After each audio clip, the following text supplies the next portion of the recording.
Nunca acreditei em maldições até que precisei pedir silêncio para não escutar minha própria voz. Meu nome é Adriano Barros, brasileiro, 38 anos, antropólogo. Recebi uma bolsa de pesquisa para registrar mitos orais esquecidos nas regiões menos documentadas da África subsaariana. Minha ideia era coletar contos, ritos e medos que não haviam sido contaminados pela colonização, digitalização ou religião ocidental. Cheguei sozinho, como quis. Na cabeça, só entusiasmo. Nas costas, um caderno Moleskine, 2 gravadores e um dicionário Swahili esburacado. O destino era um vilarejo isolado chamado Kalunda, no norte da República Democrática do Congo. Não aparecia nos mapas modernos. Cheguei até lá seguindo indicações de um velho em Kinshasa, que me deu a localização exata num papel amarrotado, junto com um aviso. Não durma lá. Se ouvir seu nome à noite, não responda. Não dei ouvidos. Era só folclore, e era exatamente isso que eu estava atrás. A viagem até Kalunda durou mais de 12 horas, cruzando florestas espessas, estradas de terra e uma névoa que parecia se formar com o peso do silêncio. O motorista me deixou a 2 quilômetros do povoado. Disse que não entrava naquela curva. Quando insisti, ele apenas olhou para mim e murmurou algo em francês que só mais tarde fui entender. Você vai voltar mudo. Se voltar. Entrei a pé. A mata era viva, densa, com uma umidade sufocante. Meu celular perdeu sinal antes mesmo de eu alcançar os primeiros casebres. Kalunda era estranho. Tudo parecia parado. Nenhuma criança brincava. Nenhum cachorro latia. As casas de barro e palha estavam limpas, organizadas, mas sem vida. Como cenários montados. Os poucos rostos que vi desviaram o olhar, como se minha presença os queimasse. Nenhuma saudação. Nenhuma recepção. A mulher mais velha do vilarejo, Mama Cosi, finalmente aceitou falar comigo. Sua cabana era escura, cheia de potes com ossos e raízes secas. Ela me fitava como se já me conhecesse. Quando mencionei minha intenção de registrar as lendas locais, ela sorriu. Não com gentileza, mas com pena. Disse que ali as histórias não eram contadas, eram evitadas. Disse que havia uma lenda que contava a si mesma, e que era perigoso escutar demais. A palavra é viva. Ela morde por dentro. Você veio para alimentar o que devia dormir. Fiquei na cabana abandonada que me ofereceram. Não havia cama, só um colchão de palha úmido e janelas sem vidro. Na primeira noite, sonhei com vozes sussurrando uma palavra em loop. Nula, nula, nula. Acordei com a boca seca e a sensação de que alguém havia lambido meu ouvido. Ao acender a lanterna, vi pequenas marcas de unhas nas paredes de barro. Marcas que não estavam ali quando cheguei. Continuei insistindo nos dias seguintes. Gravava ruídos da mata. Anotava fragmentos de fala.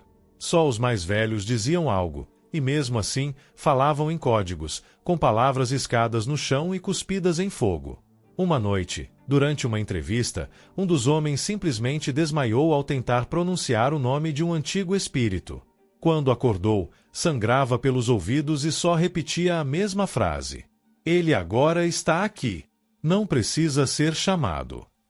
Comecei a perceber padrões. Um deles era o silêncio absoluto entre as 18 horas e as 6 horas. Ninguém falava. Ninguém saía. Nem mesmo as galinhas cacarejavam. Parecia que o próprio ar ficava denso, coagulado, como se a escuridão fosse mais espessa do que o normal. E em algumas noites, eu ouvia, não sons comuns, mas vozes no mato, chamando meu nome. Sempre com o mesmo tom, gentil, íntimo, quase maternal. Como se alguém que me amou muito estivesse presa em algum lugar e precisasse que eu a libertasse com uma resposta. Resisti. Até a terceira noite. Na terceira noite, a voz mudou. Não apenas me chamou, imitou a voz da minha mãe. O timbre era perfeito. A forma como pronunciava meu nome, Adrianinho, como ela me chamava quando eu era criança, foi o que quebrou minha racionalidade. Respondi. Na mesma hora, as janelas estremeceram. A luz da lanterna apagou. O ar ficou pesado, como se eu tivesse descido 5 metros abaixo da terra. Ouvi passos dentro da cabana, mas ninguém abriu a porta. Não dormi. No dia seguinte, meu gravador estava destruído, com os fios expostos e o áudio corrompido. As gravações da noite anterior foram substituídas por um som úmido, repetitivo, como língua batendo contra dente podre. Aos poucos, fui ficando paranoico. Não confiava mais no que via. Certa vez, vi Mama Cosi parada na porta da minha cabana às 3 da manhã, mas na manhã seguinte ela me disse que estava doente há 2 dias e que não havia saído de casa. As pessoas começaram a me evitar mais ainda. Um garoto me mostrou os dentes e disse, com um olhar vidrado: "Você já está falando por dentro. Daqui a pouco, começa a escorrer." Na manhã do 10º dia, descobri que a palavra que ouvi nos sonhos, nula, não era apenas um nome. Era o título de uma entidade ancestral, proibida, que segundo eles entra na mente e cria passagens. Passagens que se tornam túneis, e túneis que viram labirintos mentais. A voz que ela usa muda, mas o objetivo é o mesmo, fazer você falar com ela. E quem responde é escavado por dentro. A partir desse dia, comecei a sangrar pelo nariz sempre que tentava escrever. Meus sonhos tornaram-se circulares. Sempre acordo no mesmo lugar, na mesma cabana, ouvindo uma risada que sai da minha própria garganta enquanto durmo. E o mais aterrorizante, o espelho da mochila refletia algo que parecia comigo, mas com a boca costurada. Eu ainda não fui embora. Ainda acho que posso entender, encontrar a raiz disso tudo. Mas, quando fico em silêncio, consigo ouvir algo rastejando dentro da minha mente. E essa coisa fala meu nome com fome. A coisa dentro de mim está aprendendo a usar minha voz. Começou como um sussurro mental, uma espécie de pensamento estranho que eu não reconhecia como meu. Eu anotava frases e, ao reler, percebia que elas não faziam sentido, mas estavam escritas com minha letra. Depois, vieram os lapsos de tempo. Acordar em posições diferentes, com terra sob as unhas e gravações em áudio de alguém cantando, com minha voz, em uma língua que eu nunca estudei. Tentei fugir de Kalunda no 14º dia. A trilha até a estrada parecia mais curta na chegada, mas se esticou de forma absurda na tentativa de saída. Caminhei por 5 horas em linha reta e acabei voltando ao mesmo lugar. A maldita curva na entrada da vila, onde o motorista me deixará. No chão, havia pegadas iguais às minhas, porém, todas estavam voltadas para Kalunda. Quando encontrei Mama Cosi, exigi respostas. Gritei. Ela não respondeu. Apenas colocou um espelho velho no chão e me fez ajoelhar. Apontou para meu reflexo. Por um segundo, só um segundo, a boca do reflexo se mexeu enquanto a minha estava imóvel. Disse uma frase curta, firme, como quem dita uma sentença. Você é a história agora. Os dias seguintes foram borrões. Parei de contar. A fome sumiu. O sono, também. Só me lembro de acordar no chão da mata, rodeado por estatuetas esculpidas com feições humanas sem rosto, cada uma com meu nome gravado na base. A tribo me evitava completamente. Quando eu passava, as pessoas se ajoelhavam de costas para mim, como se minha presença contaminasse o ar. As vozes voltaram com mais força. Agora falam comigo o tempo todo. Não mais só à noite. Uma delas me conta segredos sobre as pessoas ao redor. Outra me ensina nomes antigos que não devem ser pronunciados. Uma terceira apenas ri. Mas é a quarta que me assusta mais. Ela imita minha voz. E está tentando convencer meu corpo de que ela é o verdadeiro Adriano. Decidi gravar tudo. Coloquei o último gravador intacto escondido sob meu travesseiro de palha. Na manhã seguinte, escutei a gravação. Havia 42 minutos de silêncio. Depois, a voz. Eu não quero sair. Ele é confortável por dentro. Depois disso, ouvi barulhos de carne sendo puxada, estalos de língua e um som impossível de descrever, como se alguém estivesse costurando com agulha de osso e linha feita de grito. O reflexo no espelho não tenta mais me imitar. Ele age primeiro. Pisca antes de mim. Sorri quando estou sério. Às vezes, me encaro por minutos até que ele, não eu, feche os olhos. Na última noite, vi meu reflexo levantar sozinho e sair do espelho. O vidro não quebrou. Ele apenas se abriu, como água preta. Desde então, estou trancado na cabana. Coloquei amuletos em volta da porta. Coisas que Mama Cosi me deu. Ela me deixou uma frase rabiscada em carvão. Não fale mais, nem com os seus pensamentos. Mas eu já ouço os sons por dentro dos ossos. Como se meu esqueleto ecoasse frases que não foram ditas. Tenho escrito compulsivamente. O que você está lendo agora é parte disso. Talvez eu nunca envie. Talvez isso já tenha sido enviado por ele, usando meu corpo. Se alguém ler isso, fique longe de Kalunda. A lenda se alimenta de ouvintes, mas vive dentro daqueles que respondem. Na madrugada do que acredito ter sido o 27º dia em Kalunda, o espelho não refletia mais nada. Toquei a superfície do vidro, e ele estava morno, quase pulsante. Nenhuma imagem. Nenhuma luz. Só um vazio negro, denso e imóvel, como se eu estivesse encostando o dedo na pele de algo vivo. Quando tentei sair da cabana, descobri que alguém, ou alguma coisa, havia selado a porta com cordas de palha entranhadas em sangue seco. Amuletos de proteção, segundo Mama Cosi. Mas aquilo não era para me proteger do que estava fora. Era para me impedir de sair. A fome voltou, mas não como antes.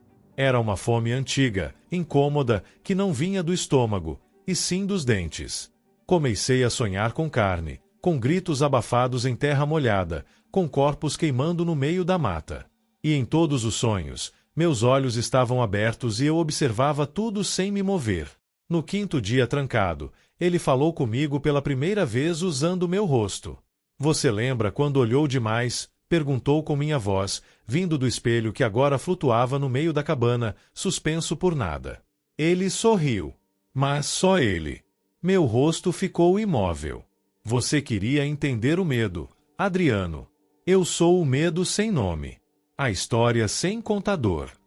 Tentei gritar, mas minha boca não se mexeu. Tentei correr, mas minhas pernas cederam. Olhei para minhas mãos e percebi que não estavam mais unidas ao meu corpo. Eram sombras. A realidade estava se fragmentando em silêncio. E o pior, aquilo era esperado. Dentro do espelho, imagens começaram a surgir. Cenas de mim, andando por Kalunda, conversando com as pessoas, sorrindo, escrevendo, caminhando para a mata. Mas eu nunca fiz nada daquilo. Ou será que fiz? Aquele corpo parecia meu. Aquela voz era minha. Só que eu estava trancado, preso, olhando de fora. Então quem estava vivendo por mim? O som de tambores começou a ecoar na vila, mas não do lado de fora, e sim debaixo da cabana. Batidas ritmadas, quase humanas, como se algo enorme e velho tivesse acordado nas fundações do solo. Do chão brotaram raízes negras, cobertas de olhos. Sim, olhos. Pequenos, de vidro opaco, mas que se moviam. Cada um fixo em mim, cada um com uma pálpebra que piscava com o som do tambor. A porta se abriu. Não bati. Não pedi. Ela apenas se abriu. E lá fora estava eu. Ou ele, com meu corpo, minha expressão, minhas roupas. Me olhou, ergueu uma faca feita de osso e sussurrou. Agora somos um só. Você é a camada esquecida. Eu sou a carne visível.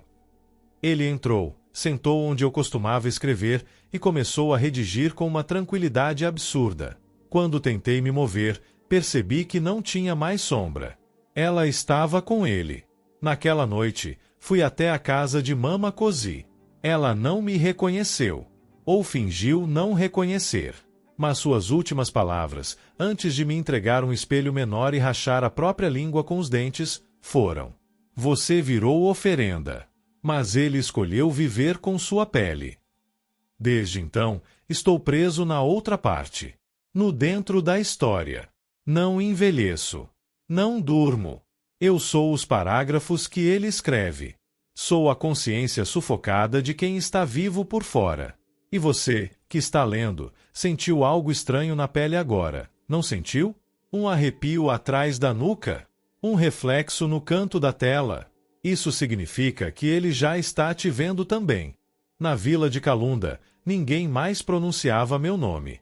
O corpo que andava por aí com meu rosto era respeitado, ouvido, até mesmo admirado. Mas ninguém chamava por Adriano. Era como se o nome tivesse sido apagado da boca do povo. No espelho, ou onde quer que eu estivesse agora, comecei a perceber que minha presença não era mais só memória. Eu era parte da lenda local. Os mais velhos contavam histórias de um forasteiro que ousou dormir na casa onde o Nisi de olhos brancos foi invocado. Um espírito sem dono, que toma a pele dos curiosos. Um espírito que escreve sua próxima vítima antes que ela leia. Mama Cosi estava morta.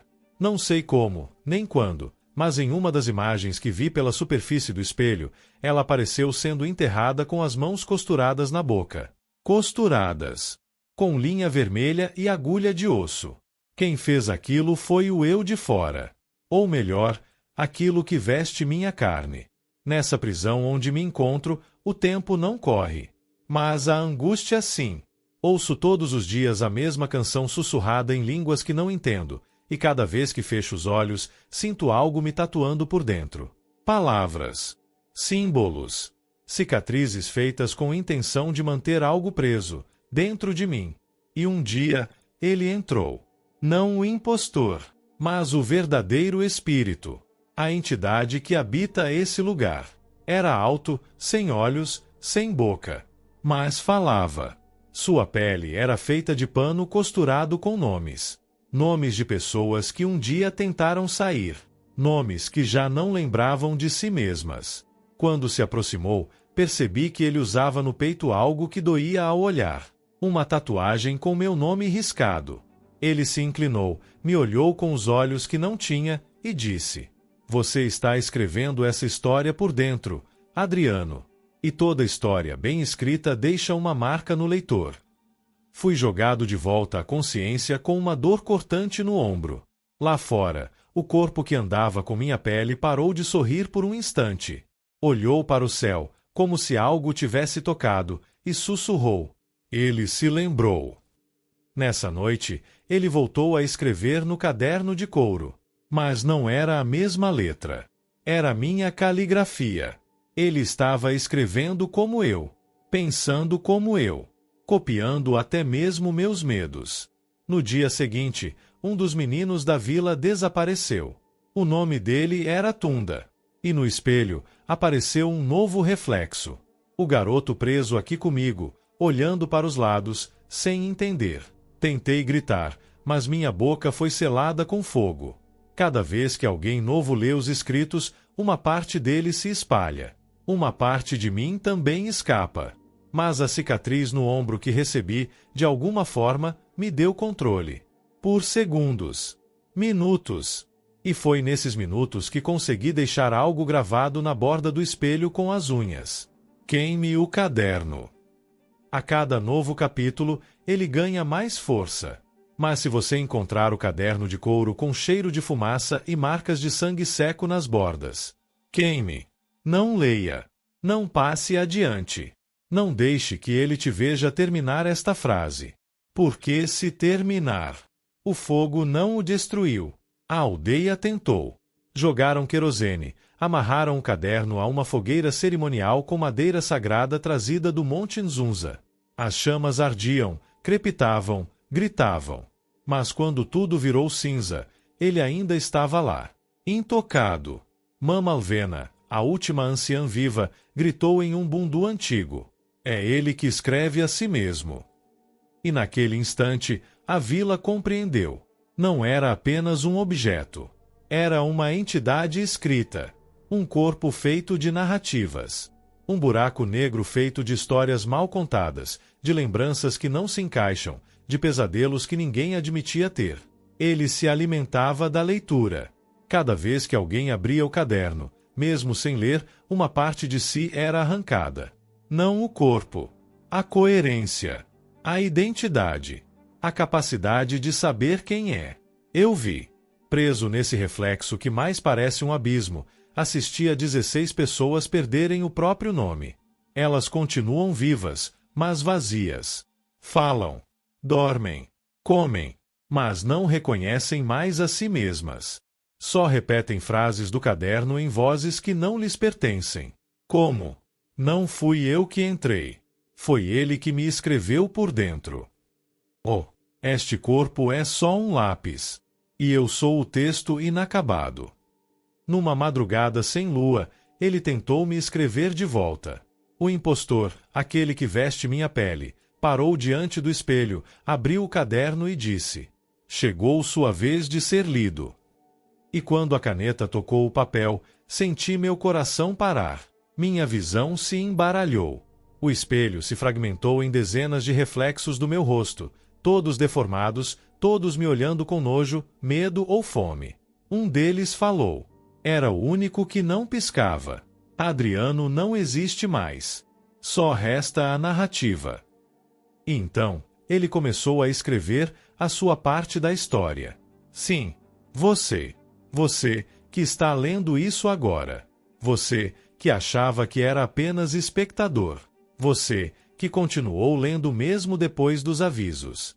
Que chegou até aqui achando que era só mais um conto de horror. O caderno te reconheceu e te escreveu. Você notou? Nos últimos parágrafos, a respiração ficou mais lenta. As luzes piscaram. Você se perguntou se havia alguém atrás de você. Agora pare. Pense por um segundo. Qual foi o último reflexo seu que você confiou? Espelhos mentem. Mas palavras te transformam. Se em algum momento, por acidente ou impulso, você leu a frase a seguir em voz alta, que o escrito se torne carne. Então sinto muito. Desde o incêndio, nada mais voltou ao normal. A aldeia de Kivango sumiu dos mapas. Literalmente. Nenhum satélite encontra mais a região. Google Earth mostra apenas uma mancha preta, como se alguém tivesse queimado o mundo com fósforo digital. Mas ela ainda está lá, respirando, pulsando, crescendo. O caderno foi levado para uma universidade em Pretória, sob sigilo acadêmico. Não demorou muito para os primeiros desaparecimentos acontecerem. Um pesquisador se trancou na sala de arquivos e escreveu algo na própria pele com uma caneta preta. Dizia: sou só uma nota de rodapé. Outro foi encontrado catatônico, murmurando em Zulu. Ele escreve até os sonhos. E nos sonhos, não podemos gritar. O mais perturbador veio da gravação de uma estudante. Ela sussurra, com a câmera tremendo. O caderno está se digitando sozinho no laboratório. E agora ele está imprimindo nomes. Na folha recém-saída da impressora havia um único nome. O seu. Sim, leitor. O seu nome verdadeiro. Você não o vê aqui, mas sabe exatamente de qual nome estou falando. A mente reconhece o chamado antes do consciente entender. Você já sonhou com ele antes. Com esse nome antigo. Aquele que você tinha antes de nascer.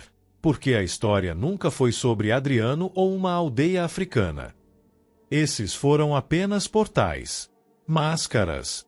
Foi sobre você. Desde o início. As palavras que você leu esculpiram lentamente seu reflexo no vazio. Você sentiu isso nas entrelinhas, nas pausas estranhas, nos arrepios que vieram sem explicação.